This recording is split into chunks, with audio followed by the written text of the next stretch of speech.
Você já percebeu que a Bíblia fala de dívidas de uma forma tão direta que parece ter sido escrita para os dias de hoje? O mais impressionante é que quase ninguém aplica esses princípios na vida real, enquanto muitos acreditam que só a fé vai resolver o problema financeiro. Provérbios mostra uma verdade dura.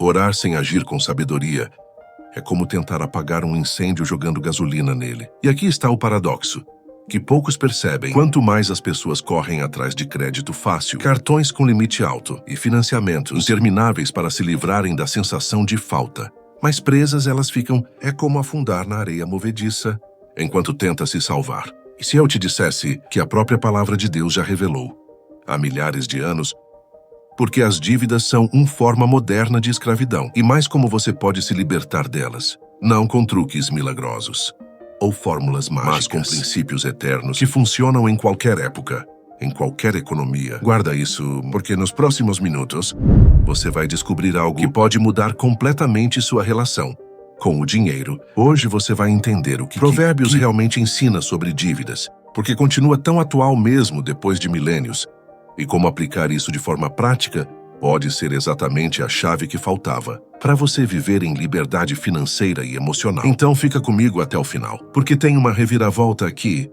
que vai conectar tudo isso diretamente com a sua vida. Provérbios capítulo 22, versículo 7. Nos lembra algo poderoso. O rico domina sobre os pobres, e quem toma emprestado é servo de quem empresta.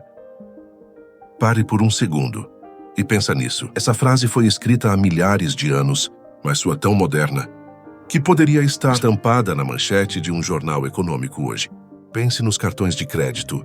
Eles prometem liberdade, conveniência, facilidade, mas na prática, o que fazem? Colocam correntes invisíveis que amarram as pessoas, em juros que nunca terminam, em parcelas que se multiplicam, em dívidas que crescem enquanto você dorme. A escravidão das dívidas não vem mais com algemas de ferro ou correntes pesadas. Ela vem com boletos acumulados no fim do mês, com notificações no celular, com aquele aperto no peito quando você olha para o extrato bancário. Quem já sentiu o peso de acordar de manhã e pensar, eu trabalho só para pagar conta? Essa sensação sufocante é a fotografia perfeita do que Provérbios chama de servidão. É como correr numa esteira. Muito esforço, muito suor. Mas você sempre fica no mesmo lugar quando o salário entra na conta e já sai quase todo para quitar empréstimos, financiamentos e cartões. Aquele dinheiro deixa de ser uma bênção e vira um fardo pesado. Essa é a prisão mais comum da vida moderna. E o pior, muita gente aceita isso como se fosse normal, como se não existisse outra forma de viver. Deixa eu te dar um exemplo bem prático. Pensa em alguém que ganha um salário bom, razoável, mas vive sempre no vermelho. Ao invés de poder desfrutar do fruto do próprio trabalho, essa pessoa passa meses, às vezes anos inteiros, pagando o passado.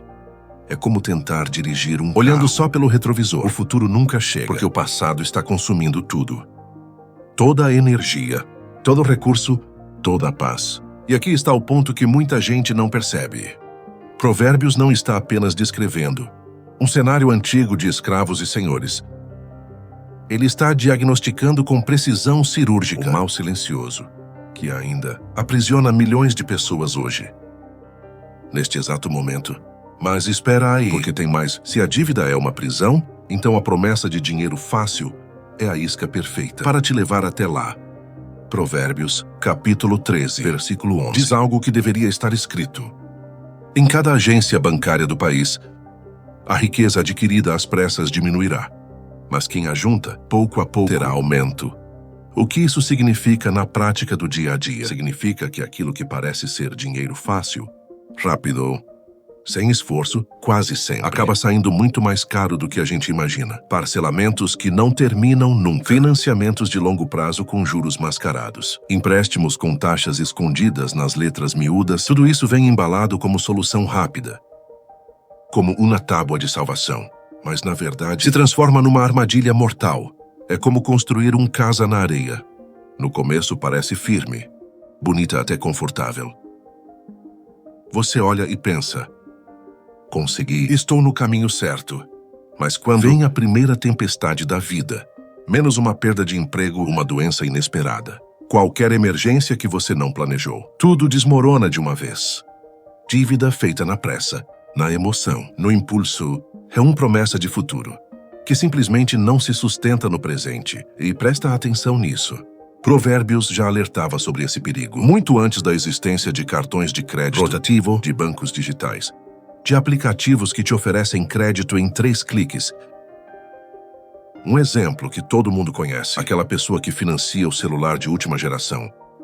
Em 24 vezes, no primeiro mês, a sensação é de vitória total. Eu consegui com o melhor aparelho do mercado. Mas com o passar do tempo, depois de pagar juros sobre juros, o valor total poderia ter comprado não um, mas 2 aparelhos à vista. E pior ainda, a pessoa continua pagando por um celular que já está defasado, ultrapassado, enquanto já está de olho no próximo modelo. Esse é o veneno do dinheiro fácil. Ele dá a ilusão de conquista imediata, de realização instantânea, mas cobra um preço altíssimo na sua liberdade financeira, na sua paz de espírito, no seu futuro. E é exatamente aqui que surge a necessidade urgente de falarmos sobre algo que nossa geração perdeu, quase completamente: disciplina financeira, porque sem disciplina, qualquer vitória que você conquistar vai se tornar apenas mais um peso nas suas costas. Provérbios capítulo 20, versículo 5, afirma com todas as letras: os planos bem elaborados levam à fartura, mas o apressado sempre acaba na miséria.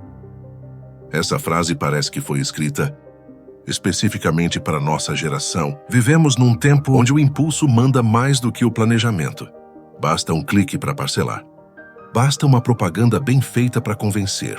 Basta um desconto falso para fazer a gente comprar algo que nem precisava, que é justamente aí, nesse ponto cego, que mora a armadilha mortal das dívidas que nunca terminam. A disciplina financeira funciona como um escudo protetor contra essas decisões precipitadas que destroem vidas. Ter o hábito simples de anotar cada gasto do dia, separar uma porcentagem da renda antes mesmo de gastar qualquer coisa, ou até esperar uma semana inteira antes de comprar algo por impulso. Essas pequenas atitudes podem, literalmente, salvar alguém de anos de endividamento pesado. Parece muito simples. Quando você ouve assim, não é, mas é exatamente isso que diferencia quem constrói patrimônio sólido ao longo da vida de quem apenas acumula contas que nunca param de chegar. Deixa eu te dar um exemplo bem real. Imagina 2 pessoas que ganham exatamente o mesmo salário, trabalham na mesma empresa, vivem na mesma cidade. A primeira pessoa compra tudo, sem pensar 2 vezes. Usa o cartão de crédito para cada desejo imediato que surge, uma oferta. Compra na hora. Quer algo, parcela sem calcular. A segunda pessoa tem uma planilha simples no celular. Define prioridades claras. Adia algumas compras. Pesquisa preços. Espera o momento certo. Em poucos meses, a diferença entre essas 2 vidas é gritante, assustadora. Enquanto a primeira pessoa já está acumulando dívidas, perdendo o sono, brigando em casa por causa de dinheiro, a segunda começa a enxergar sobra no orçamento. Consegue fazer uma reserva de emergência, dorme tranquila. Disciplina não é limitação da sua liberdade. Disciplina é a verdadeira liberdade, porque ela abre espaço para você fazer escolhas conscientes, ao invés de ser escravo das circunstâncias. E olha só que interessante. É justamente esse princípio da disciplina que nos leva direto para outro ponto essencial menos: a prudência diante do perigo que a maioria das pessoas insiste em ignorar até ser tarde demais. Provérbios capítulo 27, versículo 12, diz algo que deveria estar gravado na mente de todo mundo. O prudente vê o perigo e busca refúgio, mas o inexperiente segue em frente e sofre as consequências. É impressionante como esse versículo antigo, traduz perfeitamente o que acontece quando alguém decide ignorar completamente as próprias dívidas. A falta de prudência não é apenas ingenuidade inocente ou falta de experiência, é muito mais grave do que isso. É como caminhar conscientemente em direção a um buraco enorme, sabendo que ele está bem ali na sua frente.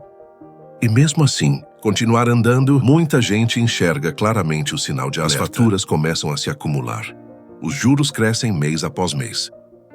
O nome vai parar nos órgãos de proteção ao crédito, mas mesmo vendo tudo isso acontecendo, preferem fechar os olhos e fingir que não está acontecendo nada. A prudência bíblica funciona como um freio de emergência em uma descida muito íngreme. Sem esse freio, o carro simplesmente despenca a ladeira abaixo, totalmente fora de controle, até bater violentamente no fundo. Quando alguém toma a decisão corajosa de reorganizar as próprias contas, de cortar gastos desnecessários com honestidade, de buscar alternativas reais antes que a bola de neve cresça e se torne uma avalanche impossível de parar, essa pessoa está praticando exatamente a prudência que a Bíblia ensina, e é exatamente essa atitude, essa escolha consciente, que evita que pequenos problemas financeiros se transformem em crises devastadoras, que destroem famílias inteiras.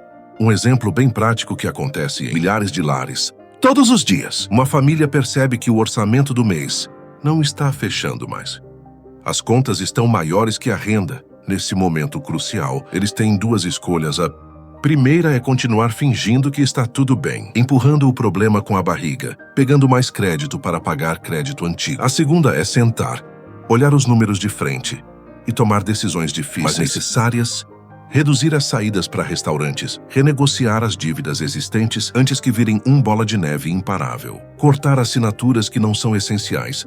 Essa decisão, aparentemente pequena, esse momento de prudência, pode literalmente impedir anos e anos de sofrimento intenso, de noites sem dormir, de brigas constantes por causa de dinheiro. Prudência é agir antes que a situação se torne insustentável e fuja do controle.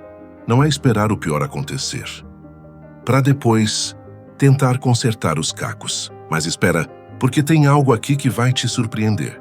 Provérbios também revela um princípio contra-intuitivo, algo que parece não fazer sentido à primeira vista. Prosperidade verdadeira não vem de reter tudo com medo, mas de entender o poder transformador da generosidade. Provérbios capítulo 11, versículos 24 e 25, trazem uma verdade que confunde muita gente. Há quem dê generosamente e vai aumentar suas riquezas. Outros retêm o que deveriam dar e acabam caindo na pobreza. À primeira vista, isso soa completamente contraditório. Não é como é que dar pode fazer com que você tenha mais. Parecer loucura. Parece ir contra toda a lógica financeira. Mas é justamente nesse ponto paradoxal que a maioria das pessoas não consegue enxergar a verdade profunda por trás das palavras. A generosidade genuína não é perda de recursos, ela é um investimento poderoso no fluxo natural da vida. A dívida aprisiona porque fecha, trava, bloqueia. A generosidade liberta porque abre, expande, cria movimento na prática do dia a dia.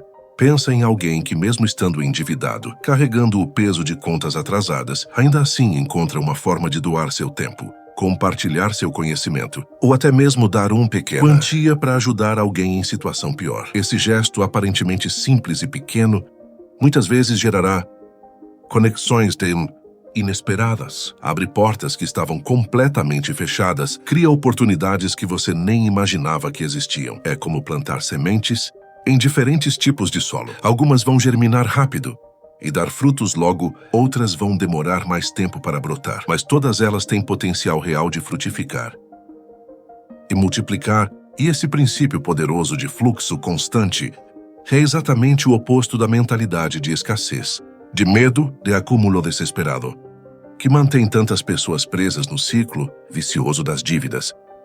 Um exemplo atual que acontece todos os dias. Pensa em alguém que escolha compartilhar suas habilidades e conhecimentos de forma voluntária, ajudando outra pessoa a organizar as finanças bagunçadas ou ensinando um ofício útil que ela domina.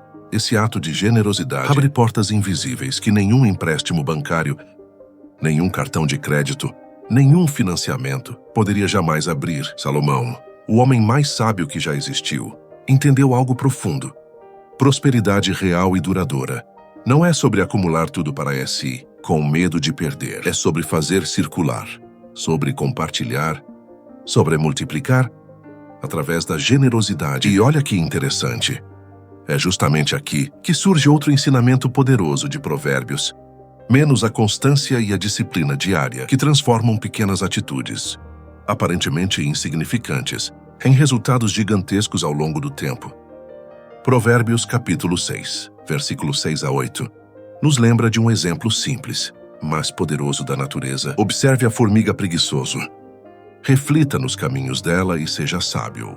Ela não tem nem comandante, nem supervisor, nem governante, e ainda assim armazena suas provisões no verão. E na época da colheita, ajunta o seu alimento.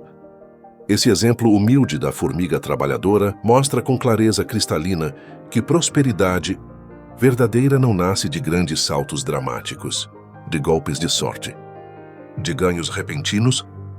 Ela nasce da repetição diária consistente de pequenos atos que parecem insignificantes quando isolados. A constância é literalmente a ponte sólida entre o sonho distante e a realidade concreta. Sem ela, qualquer plano bem intencionado, qualquer promessa de mudança, se perde completamente no meio do caminho. Muita gente quer sair das dívidas de uma vez só, como se fosse possível apagar anos inteiros de mais escolhas, com um único gesto heróico, com um milagre financeiro. Mas a sabedoria milenar da Bíblia mostra com clareza que a soma paciente de pequenos hábitos diários traz liberdade real e duradoura. Guardar um pouco, mas sempre cortar um gasto hoje, outro amanhã. Renegociar, com paciência e persistência. Tudo isso praticado no longo prazo com disciplina cria um impacto transformador e poderoso. Um exemplo bem simples, mas revolucionário: alguém que decide economizar apenas R$10 por semana. Parece ridiculamente insignificante. Não parece, mas é humano. Já são mais de R$500 guardados. E mais importante do que o valor em si, é o hábito que foi criado, a disciplina que foi forjada, a mentalidade que foi transformada. O valor monetário é menos importante do que o hábito profundo que está sendo construído, tijolo por tijolo. É exatamente essa constância silenciosa, essa disciplina invisível que transforma dívidas sufocantes em aprendizado valioso e escassez paralisante em abundância verdadeira. E é nesse ponto crucial que surge outra revelação surpreendente de Provérbios. Menos a diferença fundamental entre o que é realmente necessário para viver bem e o que apenas vai dar de vazia, que nos escraviza. Provérbios capítulo 30, versículos 8 e 9, trazem um pedido que surpreende muita gente. Não me deis nem a pobreza, nem a riqueza. Dá-me apenas o alimento necessário. Se não entendo demais, eu te negue e diga não. Quem é o Senhor? Ou tendo de menos, venha roubar e desonre o nome do meu Deus. Essa é uma lição profunda que quebra completamente nossa lógica consumista atual, porque mostra com clareza que a linha e entra em necessidade real vazia. É exatamente o que determina se vivemos em liberdade ou escravizados pelas dívidas intermináveis. A grande maioria dos endividamentos pesados não nasce daquilo que é verdadeiramente essencial para a sobrevivência ou para o bem-estar básico da família. Eles nascem da busca incessante por status social, por aparência que impressiona, por comparação doentia com os outros, por tentar parecer o que não somos. É como a diferença gritante entre ter um carro quitado pago, que atende perfeitamente às necessidades reais da família, e assumir um financiamento pesadíssimo de 60 meses para ter o carro que vai impressionar os vizinhos e os colegas de trabalho. O primeiro traz paz de espírito, tranquilidade, sono tranquilo. O segundo gera noites de insônia, ansiedade constante, brigas em família. Muitas pessoas se afundam em dívidas, não porque falta o básico, não porque não tem o essencial, mas porque confundem completamente querer com precisar, desejo com necessidade. Essa confusão perigosa alimenta a vaidade vazia e gera correntes invisíveis, mas muito reais, que prendem a pessoa ao sistema financeiro, como escravo moderno. Um exemplo real que acontece em milhares de famílias. Sai família que poderia viver muito bem, com qualidade de vida, em uma casa simples, mas aconchegante. Mas eles decidem assumir uma dívida gigantesca de 30 anos para morar em um bairro mais nobre, mais respeitado, que impressione os amigos. O resultado prático: vivem ansiosos todos os dias, sempre correndo desesperadamente atrás de dinheiro para manter uma imagem, uma fachada que não representa quem eles realmente são. Provérbios nos lembra com sabedoria que a verdadeira liberdade, a paz genuína, está em aprender a diferenciar com honestidade o que é suficiente do que é supérfluo e desnecessário. E é exatamente nesse ponto crucial que entramos na reta final deste ensinamento, entendendo qual é o propósito maior e mais elevado da riqueza. Segundo a sabedoria de Salomão, Salomão nunca enxergou a riqueza como um fim em si mesma, como um objetivo final. Para ele, riqueza sempre foi o meio poderoso de gerar impacto positivo e transformação real no mundo. Em Provérbios, capítulo 11, versículo 25, está escrito: o generoso prosperará e quem dá alívio aos outros, alívio receberá. Esse princípio eterno mostra que prosperidade verdadeira e duradoura não é medida apenas pelo que você consegue acumular nos seus cofres, mas muito mais pelo quanto você consegue compartilhar e transformar ao seu redor. A riqueza sem propósito claro é apenas peso morto, mas riqueza com propósito se torna semente viva que multiplica. Se você aplicar pelo menos um desses princípios de Provérbios ainda esta semana, sua vida financeira nunca mais será a mesma. Escreve aqui nos comentários: eu escolho a sabedoria de Provérbios. Compartilha este vídeo com alguém que precisa dessa mensagem e se inscreve no canal para mais conteúdo transformador